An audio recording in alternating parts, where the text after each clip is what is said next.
오라 우리가 굽혀 경배하며 우리를 지으신 여호와 앞에 무릎을 꿇자. 대저 저는 우리 하나님이시오 우리는 그의 기르시는 백성이며 그 손의 양이라.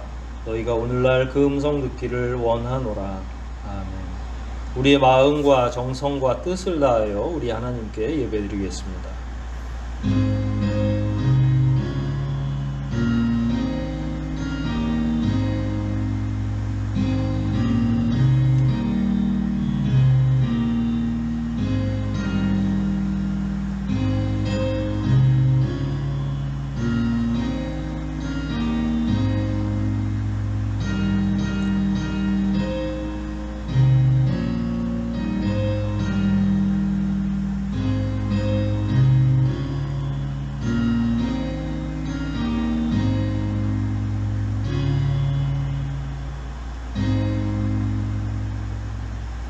자비하시고 거룩하신 아버지 하나님, 지나간 한 주간도 주님 품 안에 주의 자녀들을 고이 품어주셨다가 이처럼 새로운 한 주를 주님 앞에 예배함으로 시작할 수 있도록 모든 은택을 베풀어 주심을 인하여 감사와 찬양을 돌리옵나이다.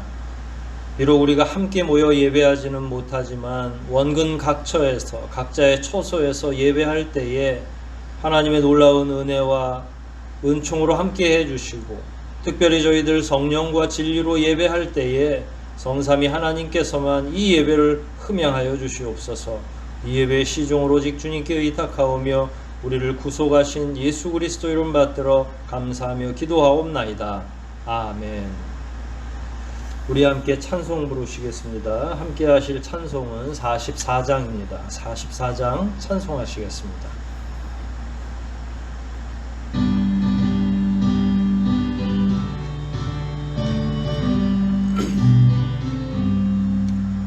찬송하는 소리서 사람 기뻐하도다. 하늘아버지의 이름 거룩거룩합니다. 천하 사람 찬양하자. 거룩하신 하나님께 할렐루야 할렐루야 할렐루야 아멘. 하나님의 나라 권세 영원토록 있도다. 하나님의 영광 나라 거룩거룩합니다. 하늘 보좌 계신 주님 세상 주관하시도다. 할렐루야 할렐루야 할렐루야 아멘. 하나님의 모든 뜻은 그 뜻대로 되도다. 우리 아버지의 뜻은 거룩거룩합니다. 주여 속히 임하셔서 기쁜 날을 주옵소서.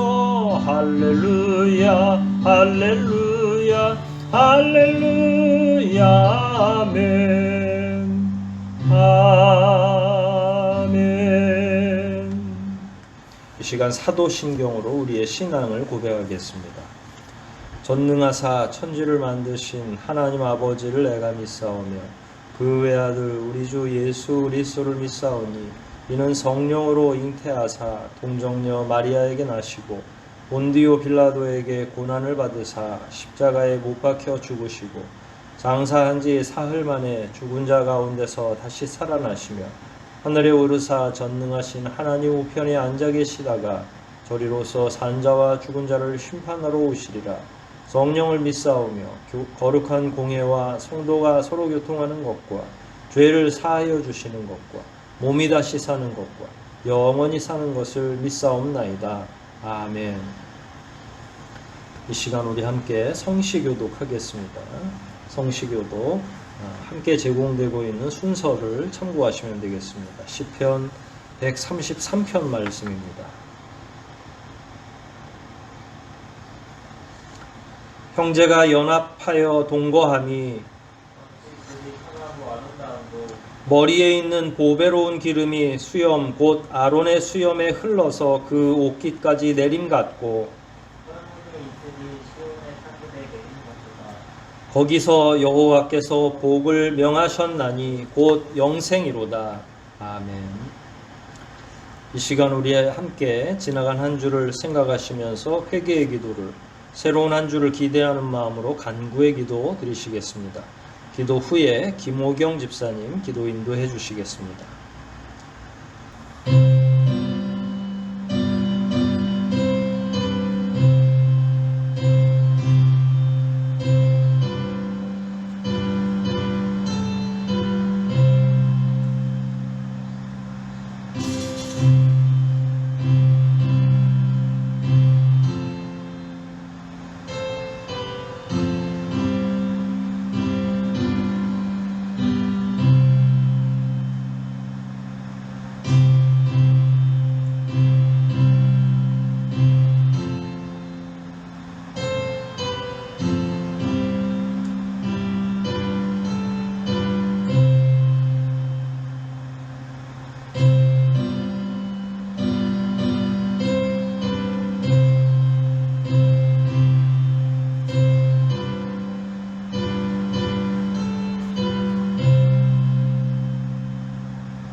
하나님 아버지, 은혜로 저희 성도들을 한 주간 지켜주시고 하나님의 사랑으로 보살펴 주시니 감사드립니다.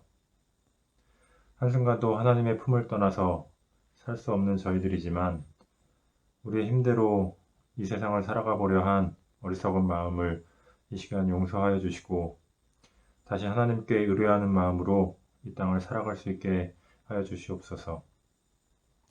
바쁘고 어지러운 세상 속에서 때때로 하나님의 자녀답게 살아가기가 힘이 들고 세상이 그러하듯 영악하고 이기적으로 우리의 이익을 쫓아서 살아가야 하는 것은 아닌지 때론 흔들릴 때도 있습니다. 더욱이 주변 환경이 경제적으로 힘이 들거나 요즘처럼 사회 전반적으로 큰 위기의 상황 가운데 처하게 되면 주님께서 말씀하시고 성경이 가르치는 바대로 살아가는 것이 과연 우리를 지켜줄 것인가 하는 의심의 목소리가 우리의 마음을 혼란스럽게 합니다. 그러나 이 시간 아무 탈 없는 행복한 순간에만 하나님 뜻대로 살도록 우리를 부르신 것이 아니라 모든 삶의 순간마다 항상 감사하도록 예수님의 대속하심을 통해서 우리를 부르셨음을 잊지 않고 살아갈 수 있게 하여 주시옵소서. 하나님 아버지, 갈수록 여러 가지 상황들이 나아지지 않고 또 많은 어려움이 우리 성도들의 삶을 고통스럽게 하고 있습니다. 주님께서 이 시간 친히 위로하여 주시기를 간절히 소망하며 성도들의 필요를 채워주시기를 간구드리고 각 가정의 평안과 무엇보다 영적인 회복이 있기를 간절히 소원드리며 모든 것을 우리를 위해 친히 대속 제물이 되어주신 예수님의 이름으로 기도드립니다. 아멘. 하늘에 계신 우리 아버지여, 이름이 거룩히 여김을 받으시오며 나라의 마옵시며 뜻이 하늘에서 이룬 것 같이 땅에서도 이루어지이다. 오늘날 우리에게 일용할 양식을 주옵시고 우리가 우리에게 죄 지은 자를 사하여 준 것 같이 우리의 죄를 사하여 주옵시고 우리를 시험에 들게 하지 마옵시며 다만 악에서 구하옵소서. 대개 나라와 권세와 영광이 아버지께 영원히 있사옵나이다. 아멘.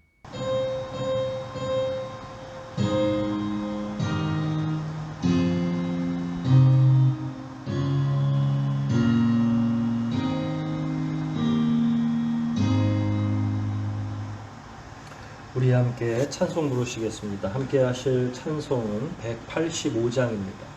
185장 함께 찬송 부르시겠습니다.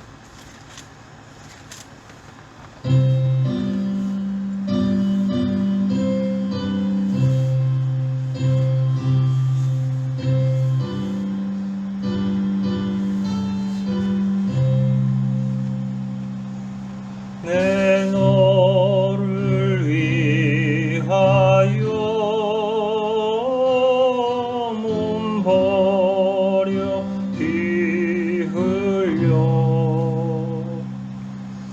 내 죄를 속하여 살 길을 주었다.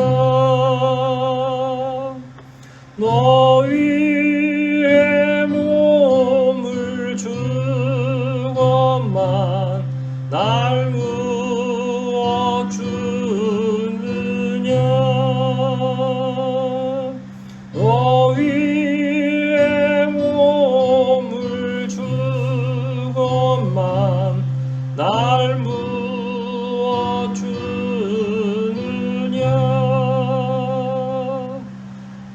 아버지 보좌와 그 영광 떠나서 밤 같은 세상에 만 백성 구하려 내 몸을 희생했건만 너 무엇 하느냐. 내 몸을 희생했건만 너 무엇 하느냐. 죄 중에 빠져서 영 죽을 인생을 구하여 주려고 나 피를 흘렸다. 내 죄를 해속했건만 너 무엇 하느냐. 내 죄를 대속했건만 너 무엇 하느냐.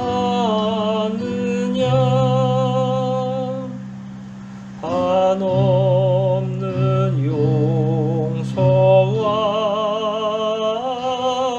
참 사랑 가지고 세상에 내려와 값없이 주었다. 이것이 귀중하건만 날 무엇 주느냐.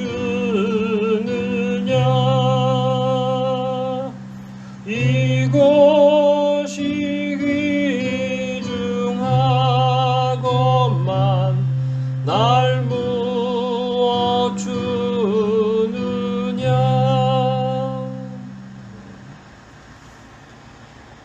교회 소식 전합니다. 오늘 함께 영상으로라도 예배하는 모든 분들에게 주님의 이름으로 축복합니다.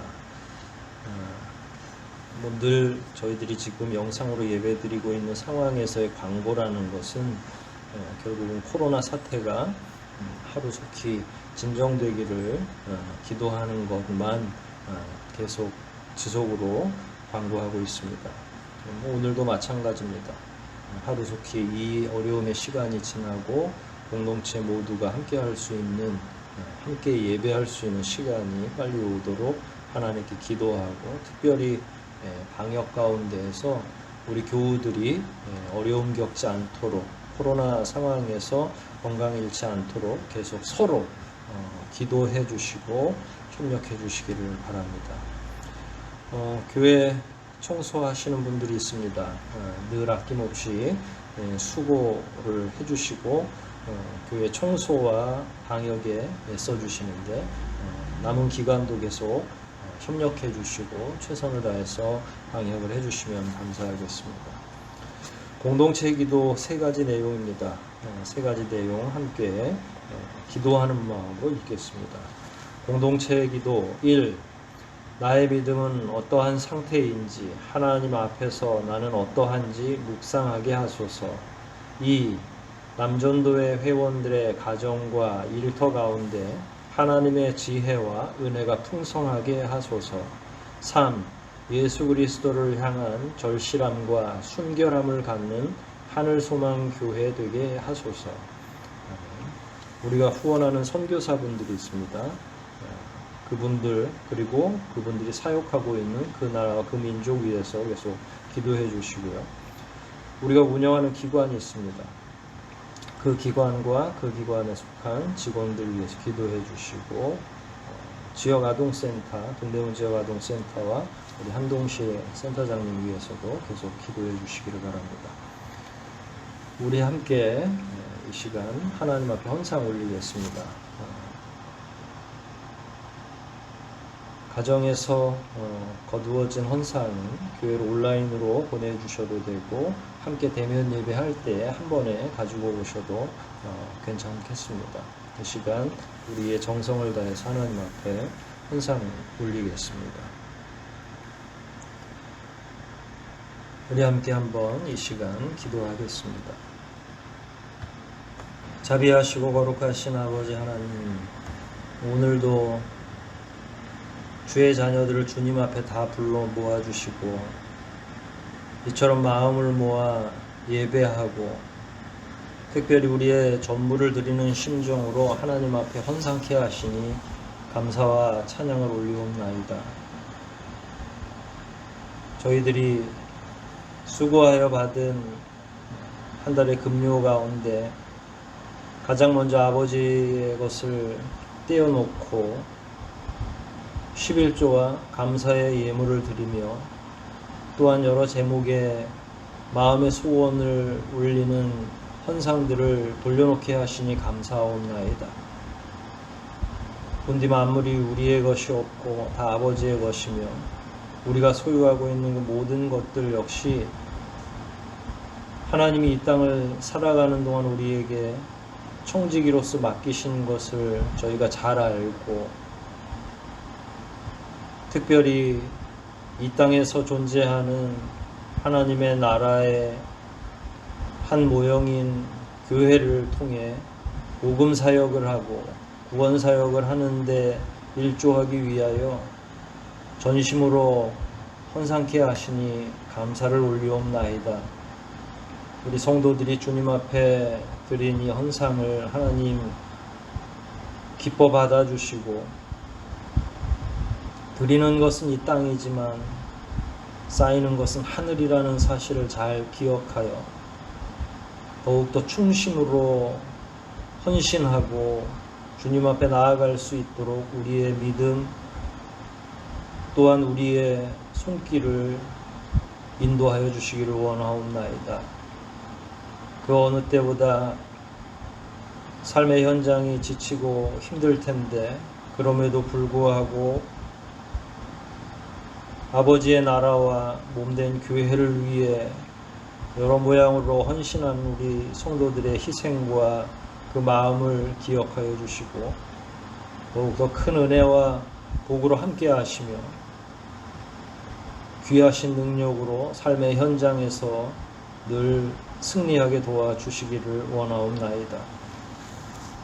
특별히 감염병으로 인해 건강의 문제 또 경제적인 문제 등의 어려움을 당하는 우리 성도들의 가정을 일일이 찾아가 주시고 그들이 경험하고 있는 그 어려움을 성령 하나님께서 다 헤아려 주시고 그 능력을 통하여 회복되게 해 주시며 가지고 있는 여러 가지 어려움과 그 문제들이 주님을 통해 말씀을 통해 온전히 재해석되고 완전하게 해결될 수 있도록 귀하신 은혜로 덧입혀 주시기를 원하옵나이다.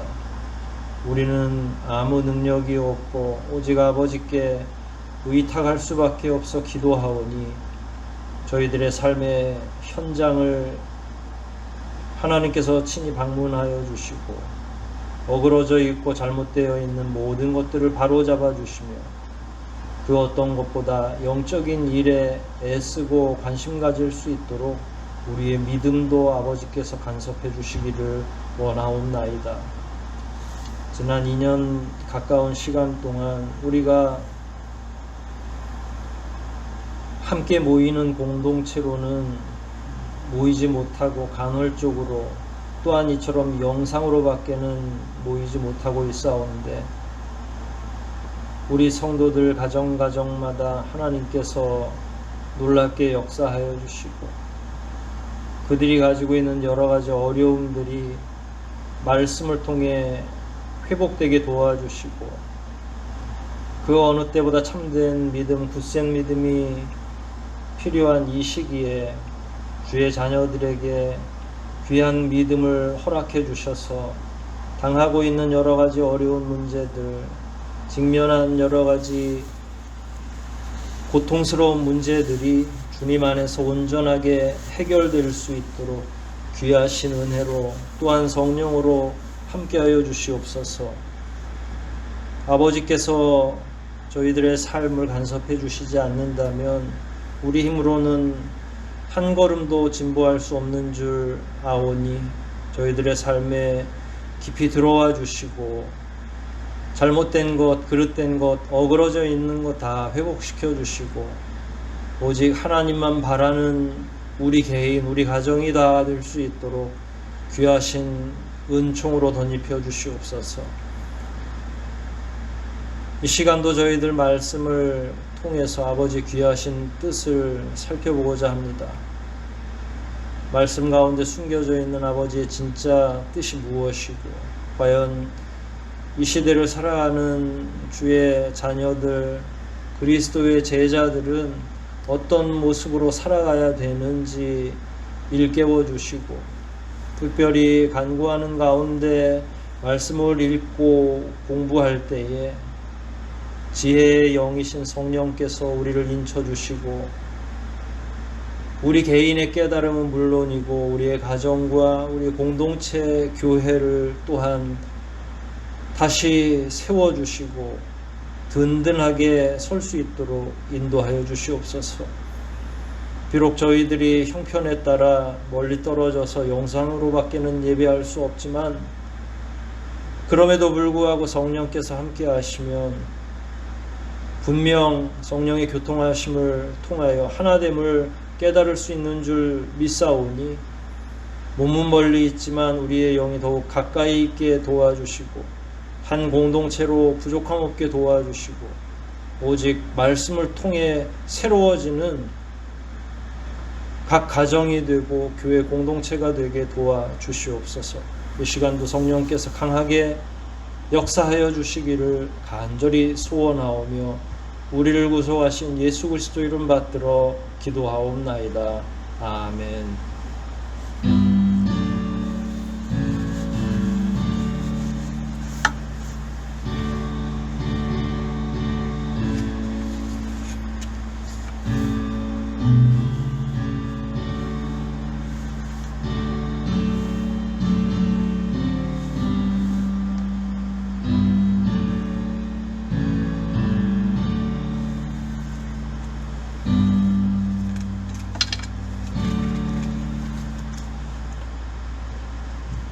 우리 함께 성경을 찾아서 봉독하도록 하겠습니다. 오늘 함께 봉독할 말씀은 요한복음 10장입니다.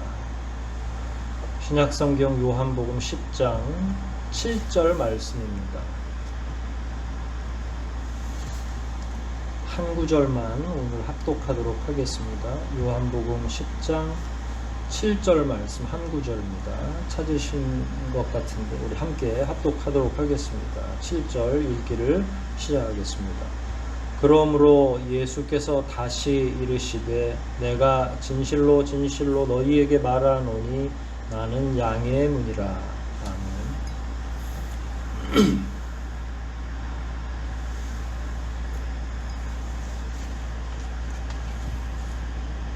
오늘은 우리가 예수님께서 본인을 일컬어서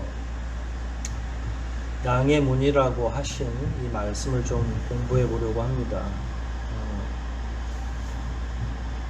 자주 듣던 말씀이고 익숙한 말씀이라고 생각합니다. 우리가 이 본문과 관련해서는 예전에 요한복음을 강의할 때 말씀을 드리긴 했는데 그때와는 조금 다른 측면에서 좀 더 본문에 가깝게 한번 이해를 해보려고 합니다. 익숙한 말씀이긴 하지만 한편으로는 또 그 말씀의 배경이나 때로는 참된 그 의미를 잘 모르는 가운데 양의 문이라는 말만 우리에게 익숙하게 들려올 수도 있습니다. 그래서 오늘은 그 말씀이 정말로 우리에게 무엇을 의미하고 있고 요구하고 있는지를 한번 좀 더 살펴보려고 합니다. 오늘 본문 말씀뿐만 아니라 어떤 말씀이든지 항상 그 말씀에는 맥락과 배경이 있습니다. 맥락과 배경이라고 하는 말씀은 쉽게 표현하면 어떤 말씀이 있을 때, 특히 오늘 나는 양의 문이라 이렇게 이야기하셨을 때 갑자기 뜬금없이 그냥 그 말씀만 툭 던져놓고 가시는 게 아니라 전과 후에 이 말씀을 왜 하게 되셨는지 배경도 있고, 또 우리는 한 구절을 읽었지만 전체 맥락이 있다는 이야기예요. 그 맥락 안에서 이 말씀이 이해돼야 되고, 또한 전후 문맥 안에서, 본문 안에서, 배경 안에서 이해되어야 한다고 봅니다. 오늘 말씀도 사실은 그 배경과 맥락이 있죠. 그래서 나는 양의 문이다 라고 하는 이 말씀이 굉장히 중요하면서 동시에 앞뒤의 내용이 보강되고 잘 이해되어야 왜 이런 말씀을 하셨는지를 더 깊이 이해하게 되고, 진짜 오늘 말씀의 의미는 무엇인지를 다 이해하게 됩니다. 제가 보는 입장에서의 오늘 말씀의 배경은 9장인 것 같습니다. 그러니까 앞에 장까지 좀 공부를 해야만 이 이야기, 오늘 말씀하신 양의 문이다 라고 하는 말이 정확하게 어떤 말씀인지를 이해할 수 있으리라 생각이 됩니다. 9장 내용을 간단하게 좀 살펴보면 등장인물이 여러 사람이 있습니다. 근데 그 주인공 중에 한 사람은 태어나면서부터 장애를 가지고 있는, 그리고 지금은 성인이 된 어떤 사람에 관한 이야기입니다. 어떤 장애를 가지고 있는지 살펴보니까 시각장애였어요. 그러니까 아이를 낳았는데 그 아이가 앞을 볼 수 없는 시각장애였던 거예요. 사실은 이렇게 나면서부터 시각장애를 가지는 건 고치기가 거의 불가능하죠. 지금도 지금의 의술로도 이런 시각을 재생시키는 게 가능하지 않습니다. 그러면 그 당시에는 어땠겠어요?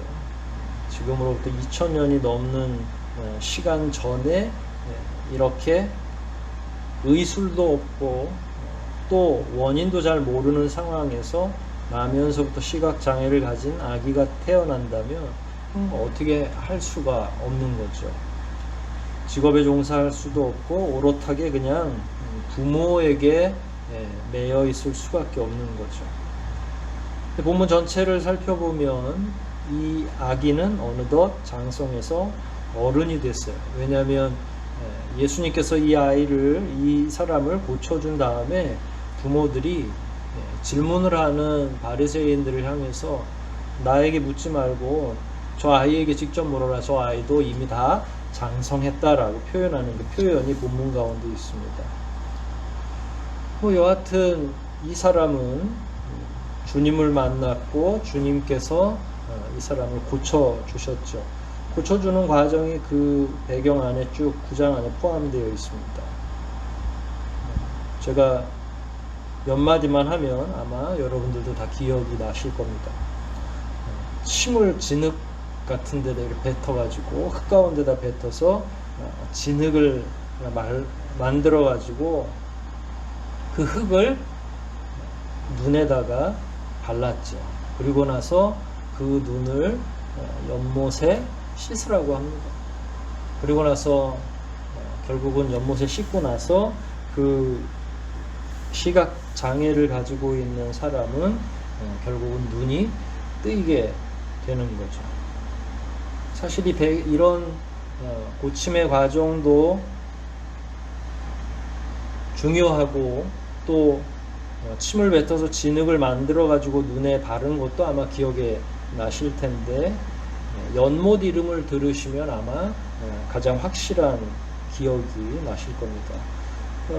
이 시각 장애인이 고침을 받은 즉 그 진흙 눈에 발려 있는 그 진흙을 연못에 가서 못에 가서 이렇게 씻으라고 하셨을 때 그 연못은 바로 실로암 연못이었습니다. 고침을 받고 뭐 여차저차 하는 과정들이 쭉 있지만 여하튼 이 시각 장애인은 결국은 예수 그리스도께 신앙 고백을 하죠. 주님을 믿었으면 좋겠다고 생각하는 것. 그와 반대로 이 사람이 나음을 입은 것과 관련해서 주변에 있던 바리새인과 서기관들이 계속 이 치료 행위와 관련해서 계속 묻기 시작하죠.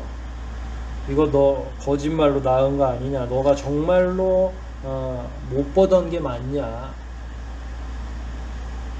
왜 이런 질문을 하냐면 만약에 진짜 이렇게 나음을 입었다면 그건 딱 한 가지 경우의 수밖에 없기 때문에 그래요. 우리는 종종 가짜들에 관한 뉴스를 접하죠. 그러니까 가짜 치료자가 있고 또 가짜 환자가 있어서 둘이 짜고 원래는 안 아팠는데 나음을 입게 하는 것처럼 이렇게 쇼를 하면 환자가 벌떡 일어나게 되는 뭐 예를 들어서 그걸 물어본 거예요.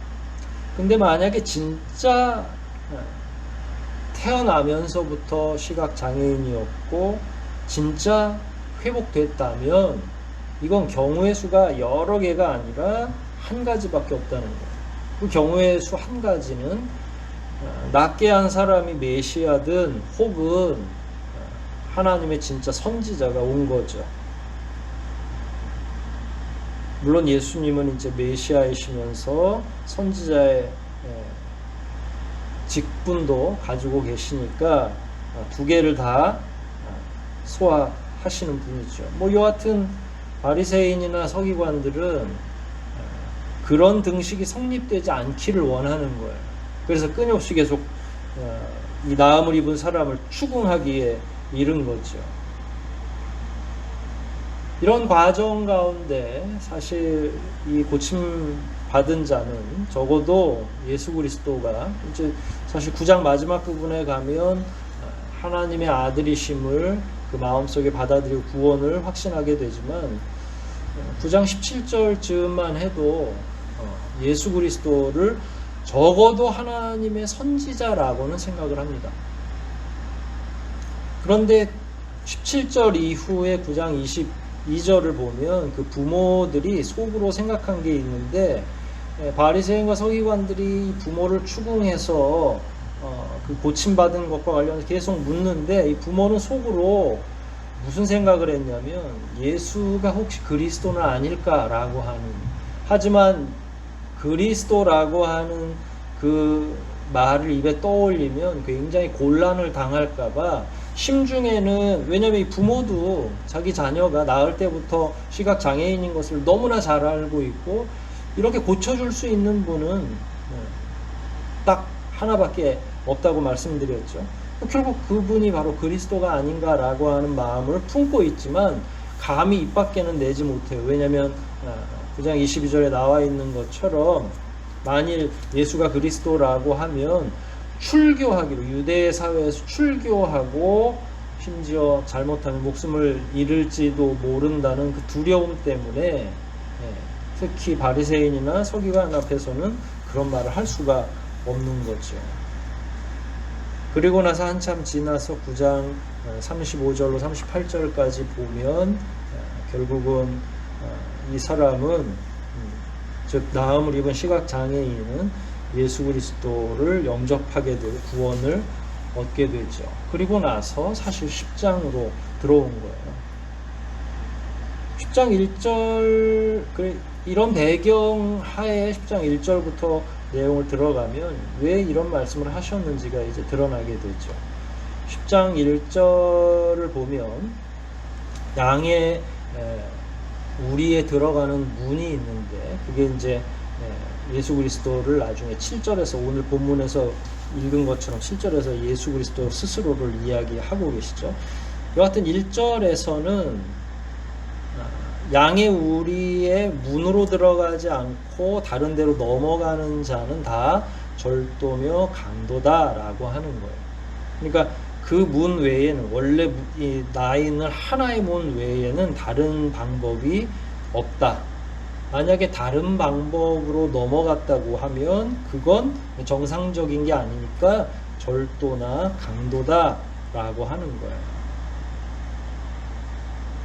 그리고 나서 이제 7절에서 내가 바로 그 문이다라고 말씀하신 거고 또 이어지는 8절에서 10절까지로 나오면 나보다 먼저 온 자가 다 절도요 강도다라고 하는 거예요. 그리고 나서 9절에 다시 내가 문이니 누구든지 나로 말미암아 들어가면 구원을 얻고 또는 들어가며 나오며 꼴을 얻는다라고 하는 거죠. 1절부터 이 10절까지의 전체 내용, 양의 문 관련한 이 본문에서 가장 중요한 두 가지의 개념을 우리가 알 필요가 있는데, 하나는 첫 번째 개념은 양의 우리라고 하는 거예요. 그러니까 양의 문도 중요하지만 문은 거치는 거잖아요. 결국은 어디로 들어가야 돼요? 양은 안식을 위해서 그 원래 살고 있는 우리 안으로 들어가야 되는 거죠. 근데 양의 우리라는 개념이 중요하고, 두 번째로는 어딜 통해서 들어가요? 오늘 본문의 핵심이죠. 양의 문이라고 하는 개념. 이 두 가지 개념이 매우 중요하죠. 자, 그럼 양의 문은 예수 그리스도라고 했으니까 예수를 통해서 어디로 갑니까? 그게 이제 양의 우리로 들어간다고 했으니까 양 우리인데, 양 우리는 무엇을 가리키는 걸까요? 하나님께 나아가는 것. 이건 뭐 여러 가지 표현이 있을 수 있죠. 하나님 앞에 나아가는 것, 하나님께로 들어가는 것이라고 표현할 수 있죠. 그럼 보통 우리는 천국이라고 얘기할 수도 있고 하나님의 나라라고 이야기할 수 있죠. 하나님의 나라에서는 우리가 영원히 사는 거니까 영생이라고 표현할 수도 있고, 예수 믿고 구원을 얻는 거니까 구원을 얻는 것이라고 표현할 수도 있죠. 그러니까 양의 우리라고 하는 건 다양한 의미들이 포함되어 있는 거예요. 그러나 결국은 예수 믿고서 구원받는 것, 구원받아서 가는 하나님의 나라, 안식의 처소, 이런 다양한 의미로 해석되어질 수 있지만, 여하간 하나로 요약하자면 예수로 말미암아 구원 얻은 상태, 그 상태를 양의 우리에 있는 상태라고 얘기할 수 있죠. 결국 오늘 양의 문과 양의 우리라고 하는 내용은 천국 가는 이야기를 담고 있는 거예요. 하나님 나라 가는 이야기. 그럼 이제 양의 우리에 대해서는 이야기를 몇 가지 이야기했으니까, 양의 문은 무엇인가 라고 하는 거예요. 양의 문은 예수 그리스도라고 했으니까 결국은 구원받는 방법을 의미하는 겁니다. 그런데 1절도 그렇고 8절, 9절, 10절의 말씀도 그렇고 여기에서 지속적으로 양의 문을 강조하는 까닭 중에 하나는 구원의 문이 여러 개가 있는 게 아니라 유일한 문이라는 거예요. 가장 중요한 건 결국은 양의 문의 유일성에 관한 거예요. 그러니까 양의 우리로 들어가는 여러 가지 방식이 있는 게 아니라 오직 예수 그리스도, 문이신 예수 그리스도를 통해서만 들어간다는 거예요. 다시 한번 1절과 8절을 살펴보겠습니다. 1절을 보면 양의 문 이외에 다른 곳을 통해 넘어 들어간 것, 그러니까 다른 곳을 통해 막 넘어 들어간 사람들이 있을 수 있겠죠. 그건 절도와 강도라고 표현했어요. 그런데 8절에서도 공히 나보다 먼저 온 자들은 또 뭐라고 표현하셨어요? 절도와 강도다라고 합니다. 그러니까 1절에서도 절도와 강도라고 한번 표현을 하셨고 8절에서도 절도와 강도라고 표현을 하신 거죠. 이 두 가지 1절과 8절은 같은 걸 의미하는가 아니면 좀 다른 내용을 지칭하고 있는 것인가를 우리가 고민을 좀 해볼 필요가 있죠.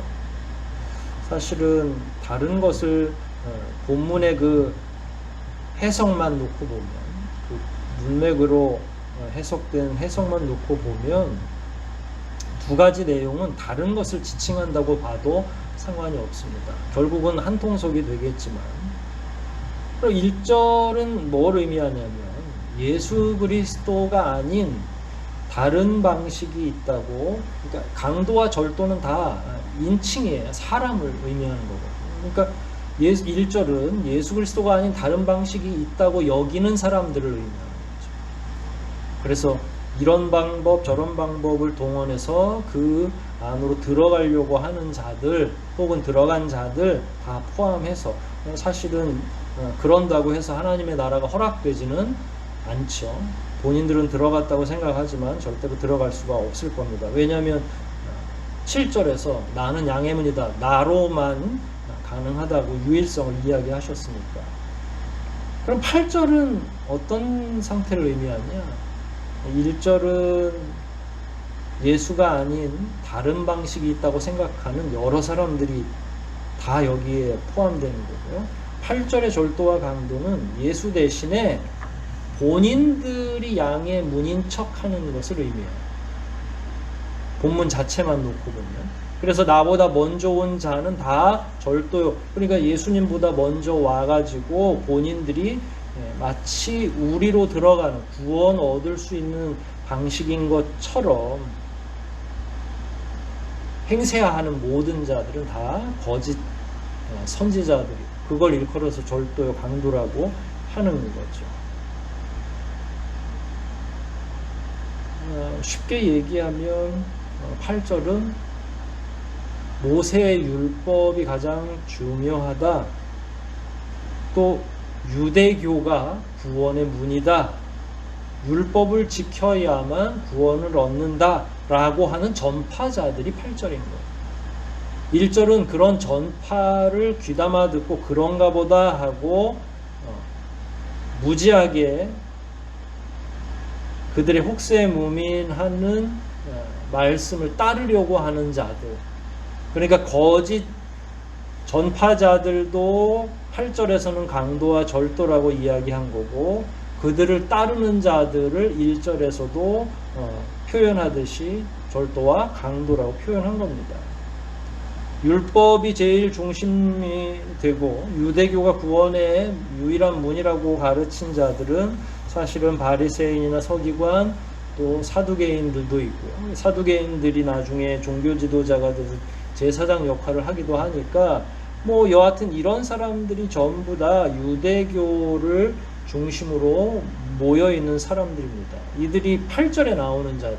그러니까 예수 그리스도보다 먼저 와서 본인들이 마치 양의 우리로 들어가는 문인 것처럼 그리고 그들을 신봉하는 자들 그게 1절이라고 말씀드렸죠.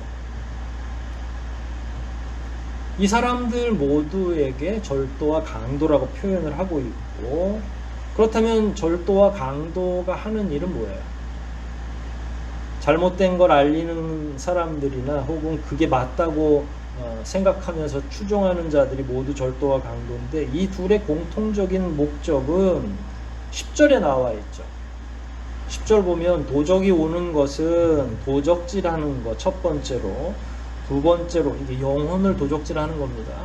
물질을 도적질하는 게 아니라 두 번째로 죽이고 세 번째로 멸망시키는 거예요.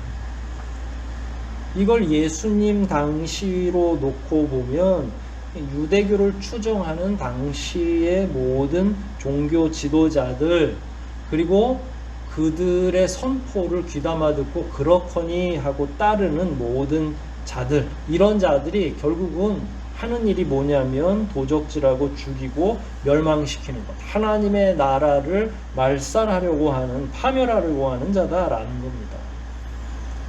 자, 왜 9장이 이 10장 말씀의 배경이라고 했냐면 9장에서 끊임없이 예수 그리스도가 그리스도이신 것을, 메시아이심을, 예수 그리스도가 완전한 치유자인 것을 누가 자꾸 부정하려고 합니까? 바리새인과 서기관들이죠. 그러니까 예수님이 구원의 유일한 문이라는 사실을 자기들이 친히 목격하고 심지어 실제로 나음을 입은 사람도 있음에도 불구하고 그 사건 자체를 은폐하고 부정하려고 한다는 이야기예요. 그러니까 이런 자들이 강도고 또 절도가 되는 거고, 이런 자들의 주된 목적은 하나님의 나라를 완전히 깨트리는 것이 목적이죠. 그럼 어쩌다가 유대 사회는 이렇게 온통 강도들이 들끓는 곳이 됐을까? 어쩌다가 가짜들이 기승을 부리는데 그걸 알아채지 못하고 청중들도 고스란히 따라갈까라고 하는 거예요. 예수님이 오셨을 때 제가 끊임없이 계속 유대교가 기독교의 모체가 아니라고 말씀드리죠. 기독교는 유대교는 유대인들이 본인들에 맞춰서 만든 자기들의 종교예요. 이렇게 만들어진 까닭은 무지 때문이죠. 어떤 무지입니까? 성경에 대한 무지, 예수에 대한 무지로 인해서 이렇게 된 거죠. 근거도 없고 심지어 어리석은 선민의식을 가지고 있기 때문에 이런 무지가 계속 유지되는 겁니다. 이들은 적당히 본인들이 이미 구원을 출애굽 때부터 다 받았기 때문에 적당히 율법을 지키면 구원은 어렵지 않다고 생각하는 거예요. 그러니까 이들에게는 메시아가 필요합니까? 필요하지 않습니까? 그럼 굳이 양의 문이 필요 없죠. 그러니까 자기들은 마음대로 넘나들 수 있다고 생각하는 거예요. 예수로만이 구원을 얻는 것이 교회 공동체의 특징이고 하나님께서는 그런 교회를 원하십니다. 하지만 유대인들은 본인들이 말씀도 가지고 있고 선택되었다는 생각만 가지고 적당한 율법주의를 잘 가지고 있으면 구원을 얻는다고 생각하고 있었던 거죠. 그러니까 이 사람들은 그냥 잘못된 걸 이야기해도 다 믿고 따른다는 거예요. 심지어 본인들을 강압하고 있는 당시에 굉장히 부패한 유대교 종교 지도자들이 있음에도 불구하고 거기서 벗어날 생각을 할 수가 없는 거죠. 심지어 예수님이 가까이 와 계시고 예수님이 실제로 기적을 베풀어 주셔도 대부분의 사람들은 그 상황을 부정하기에 급급한 거죠. 그 이유를 거슬러 올라가면 방금 말씀드린 것처럼 무지 때문에 그런 거예요. 말씀에 민감해 있지 않고 이전에 있던 적당히 율법을 지키면 되겠지 하는 특권의식, 선민의식 때문에 그런다는 거예요. 이런 특권이 있으면 어떤 현상이 일어납니까?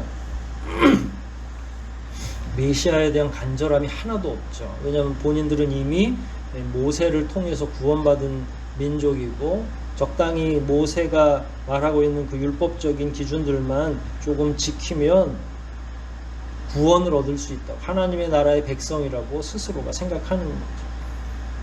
메시아에 대한 간절함만 없는 게 아니라 죄에 대한 자각도 불가능하죠. 왜냐하면 얼른 율법적인 문제들을 해결안 받고 구원받아야 된다고 생각하고 심지어 예수님이 오셨을 때에는 헌상을 통해서 헌금으로 구원받을 수 있다고 생각을 하고 있는 자들이 있었기 때문에 그렇습니다. 자기들을 살피지 않는 것도 마찬가지입니다. 결국은 이게 뭐예요? 그게 10장 10절에 나오는 것처럼 그 강도들이 결국은 하나님의 나라, 하나님의 공동체를 파멸시킨 거예요. 왜냐하면 점점 더 메시아에 대해서 무관심하도록 만드는 게 파멸 아니에요? 예수만이 구원자고 예수를 통해서만이 하나님 나라로 들어갈 수 있는데 예수에 대해서 무관심하도록 한다는 건 들어갈 수 없게 만드는 거고, 그래서 이런 방법 저런 방법을 동원하지만 그건 결국은 강도들이나 하는 짓이라고 주님이 말씀하신 거잖아요. 그러니까 당시의 백성들은 얼마나 안 됐냐면 도적질을 당하고 있는데 그걸 모르고 당하는 거예요. 그런데 1절과 8절을 공히 주님은 결국 한 통속이라고 말씀하는 거죠. 둘 다 속이는 자나 속는 자나 결국은 다 절도요 강도다 라고 하는 거예요. 이 말은 언제 확실하게 증명이 됩니까? 예수 그리스도를 죽게 할 때, 십자가에 못 박게 할 때에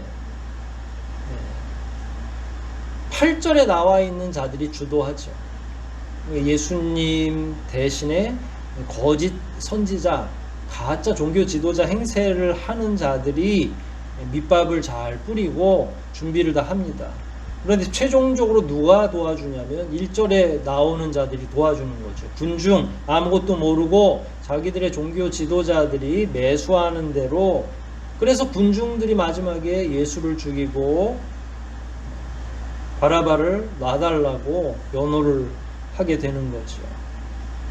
살인을 저지른 강도는 석방시켜 달라고 하고 예수를 매달아 죽이라고 하는 게 누구예요? 원하는 당시 종교 지도자들이 그렇게 하도록 이야기를 한 거고, 그걸 누가 목소리 높여서 실행했냐면 당시에 청중들이 그렇게 한 거죠. 결국은 다 양의 문이신 예수 그리스도를 부정하는 거죠.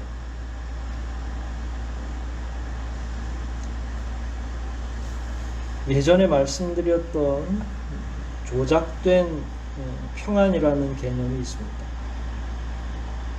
조작된 평안이라고 하는 건 지금 엄청난 위기 가운데 있는데 실제로는 죽음을 직면하고 있음에도 불구하고 지도자들이 혹은 그들을 추종하는 자들이 서로 괜찮다고 여기는 거예요. 괜찮다, 잘 될 거다라고 하는 메시지를 끊임없이 계속 발신을 하면, 지금 아무 문제 없다고 메시지를 발신하면 그걸 듣는 대다수의 군중들이 우리는 괜찮은 거구나 라고 생각하는 거예요. 유대 사회에 이렇게 조작된 평안이 만연하고 있어요. 조작된 평안이 아까 말씀드린 것처럼 무지에서 흘러나온 선민의식과 연결되어 있죠.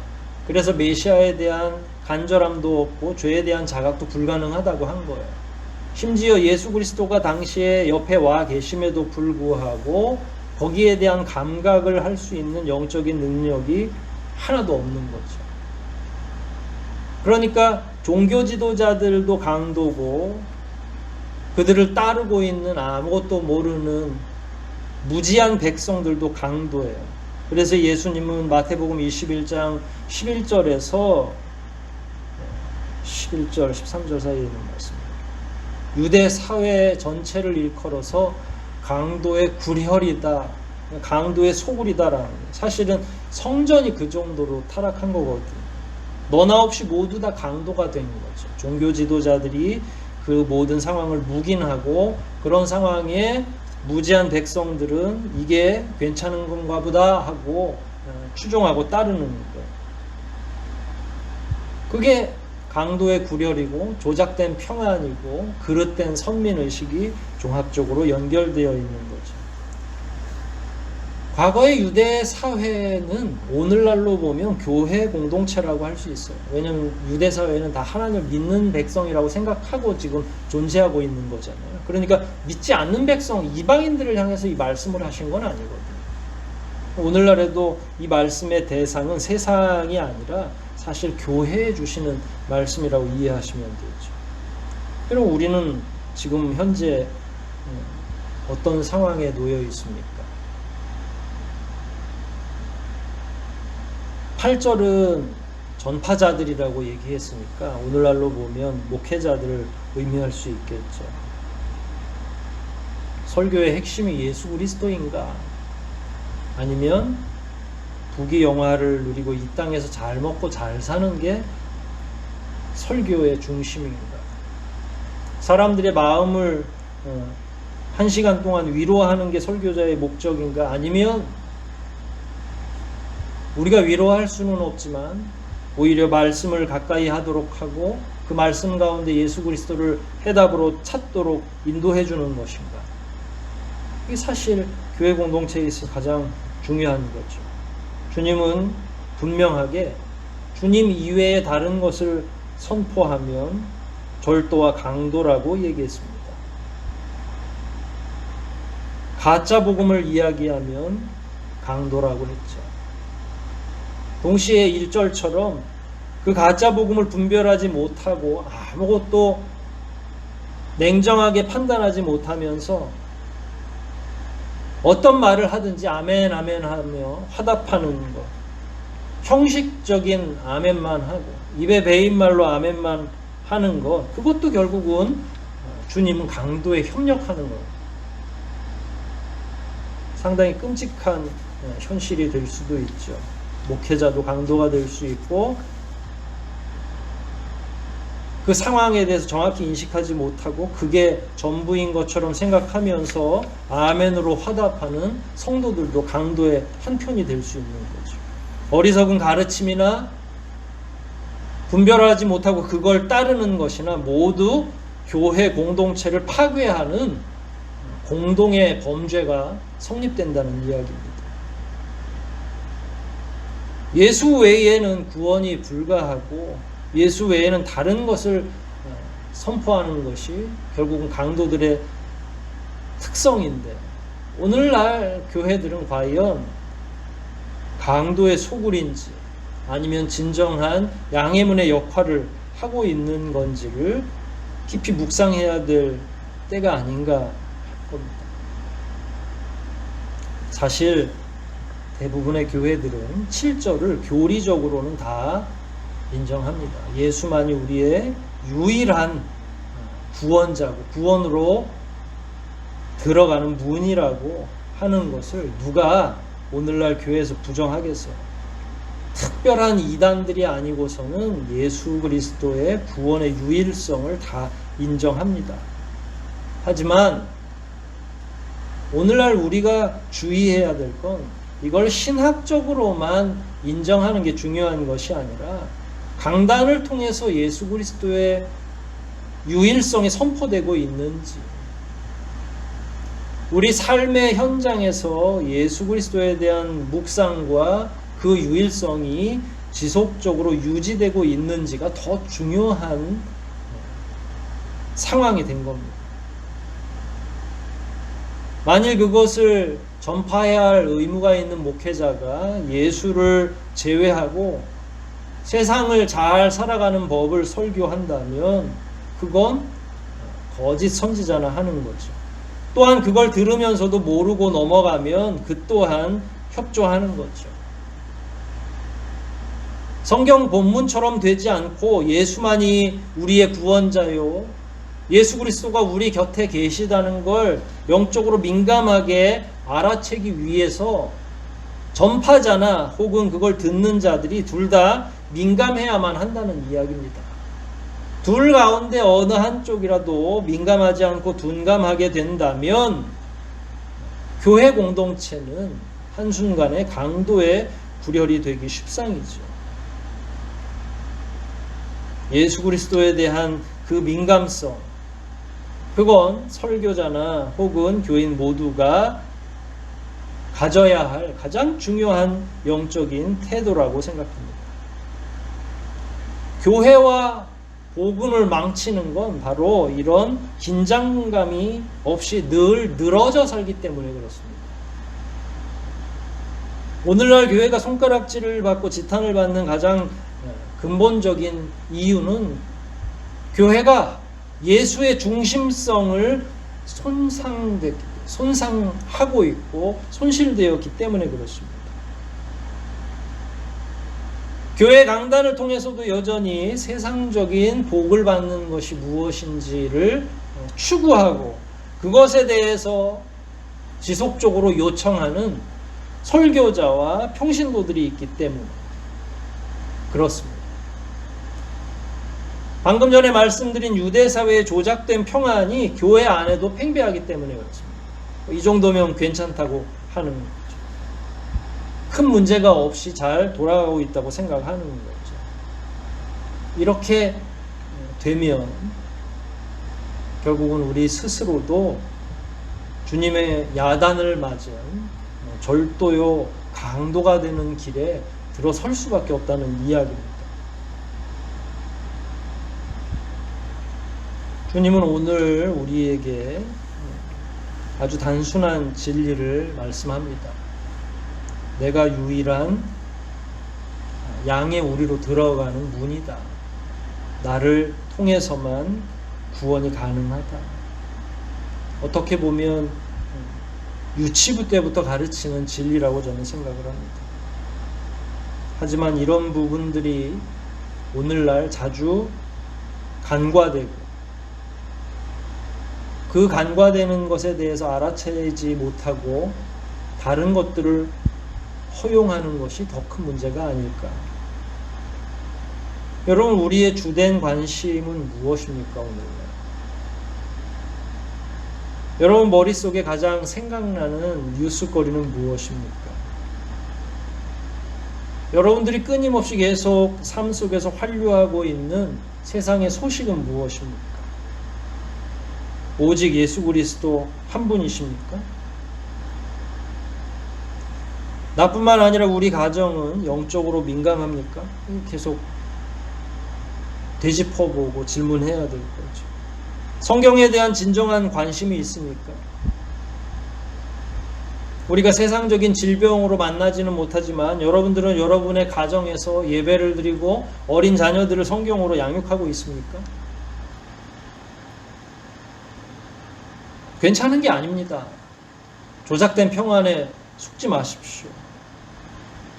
삶의 현장에서 여전히 우리가 하나님의 나라를 갈망하지 않으면 언제 파멸로 들어갈지 모른다는 이야기입니다. 우리 스스로의 영적인 성장과 긴장을 계속 유지하기 위해서 우리가 만일 기도하기를 중단한다면 결국은 우리가 강도에게 협조하는 꼴밖에 더 되겠습니까?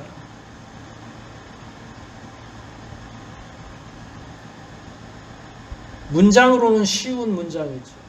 예수님이 우리의 유일한 구주이십니다라고 하는 이걸 우리 삶으로 옮겨보면 예수만이 나의 삶의 관심사다라고 바꿔보면 우리가 지금 어디를 걸어가고 있는지 쉽게 보인다는 거예요. 저와 여러분의 가장 핵심적인 관심사, 그게 우리를 살리고 우리 가정을 살리고 교회를 살리는 유일한 길입니다. 그 부분에 대해서 둔감하기 시작할 때, 이런 질문들을 우리가 스스로 하지 않고 포기하기 시작할 때 결국은 우리 스스로는, 우리의 가정, 우리의 교회 공동체는 강도의 굴혈이 되는 것 아니겠습니까? 모쪼록 오늘 본문 말씀을 더욱 깊이 묵상하면서 우리 각자의 삶 속에서 주님만이 나의 관심사일까? 우리 교회는 주님만을 추구하고 있는가? 이런 질문들이 저와 여러분을 괴롭게 하고 끊임없이 계속 민감하게 해서 예수님 오셨을 당시에 어리석은 유대인들처럼 되지 말고 늘 깨어 기도하는, 특별히 이 세상을 살아가는데 소금과 빛으로 또한 늘 깨어 기도하는 저와 여러분들 되시기를 주의 이름으로 축원드립니다. 우리 말씀 한번 생각하면서 기도하시겠습니다. 나는 양의 문이라고 하신 주님의 이 선포는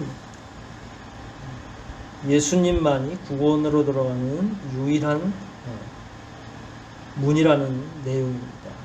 이 내용을 부정하지는 않겠지만 결국은 이런 단순한 메시지가 강단에서 사라지고 이런 내용에 대해서 너무나 둔감하게 다른 것들을 받아들이게 될 때 우리는 물론 우리의 가정과 교회 공동체가 무너진다고 했습니다. 여러분, 이 시간 다시 한번 이런 단순한 진리가 끊임없이 우리 가운데서 묵상되어지고 더욱더 민감하게 이런 말씀들에 대해서 살피는 우리 모두가 되게 해달라고 이 시간 함께 통성으로 기도하시겠습니다.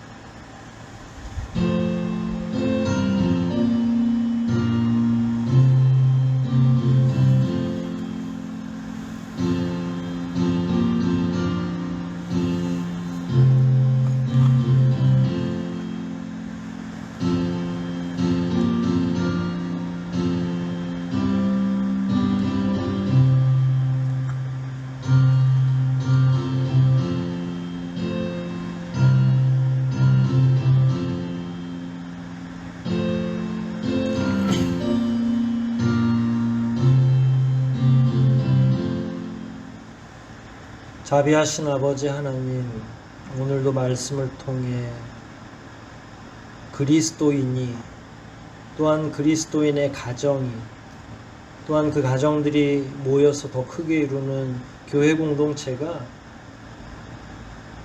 과연 어떤 것에 더 민감해야 되는지, 무엇을 잃지 말아야 하는지를 알게 하시니 감사를 올리옵나이다. 우리는 스스로가 괜찮다고 여기지 않게 도와주시옵소서. 이 시대 역시 과거에 예수님이 오셨을 당시에 유대 사회와 아주 유사하게 교회들이 둔감해져 있고 메시지가 선포되는 강단이 훼손되고 있사옵나이다. 아버지 하나님, 저희들을 지켜주시고 영적으로 같이 살아갈 수 있는 방법을 모색하게 도와주시고, 단순한 진리이지만 그런 진리들이 우리의 심령을 찌를 수 있도록 도와주시옵소서. 우리 각자의 삶의 현장에서 먹고 사는 일이 아무리 중하고 바쁘다 하더라도 꼭 예수 그리스도만이 우리의 관심사가 되고 묵상거리가 되게 도와주시옵소서. 모든 것 주님께 의탁하오며 우리를 구원하신 예수 그리스도 이름 받들어 간절히 기도하옵나이다. 아멘.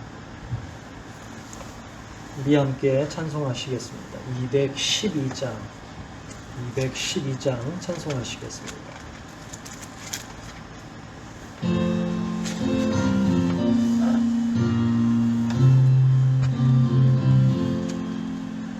너 성결케 위해 늘 기도하며 너 주 안에 있어 늘 성경 보고 온 형제들 함께 늘 사귀면서 일하기 전마다 너 기도하라. 너 성결케 위해 내 머리 숙여 저 은밀히 계신 내 주께 빌라. 주 사귀어 살면 주 닮으리니 널 보는 이마다 주 생각하리. 너 성결케 위해 주 따라가고 일 다급하여도 당황치 말고 참 즐거울 때나 또 슬플 때나 너 주님만 믿고 늘 따라가라. 너 성결케 위해 늘 안심하며 내 소원을 주께 다 맡기어라. 너 성령을 받아 주 섬겨 살면 저 천국에 가서 더 잘 섬기리. 주 예수 그리스도의 은혜와 하나님 아버지의 무한하신 사랑과 교제케 하시는 성령님의 감화 감동 교통하심이 주님 앞에 더욱더 민감하게 살기를 소원하며 하나님의 말씀을 귀히 여기고 예수 그리스도의 유일성에 대해 매일매일 묵상하기를 소원하는 주의 사랑하는 자녀들과 그 가정과 사업장과 이 교회와 그리고 하나님께서 특별히 사랑하시는 이 나라와 이 민족 위에 지금부터 영원토록 함께 있어지이다. 아멘.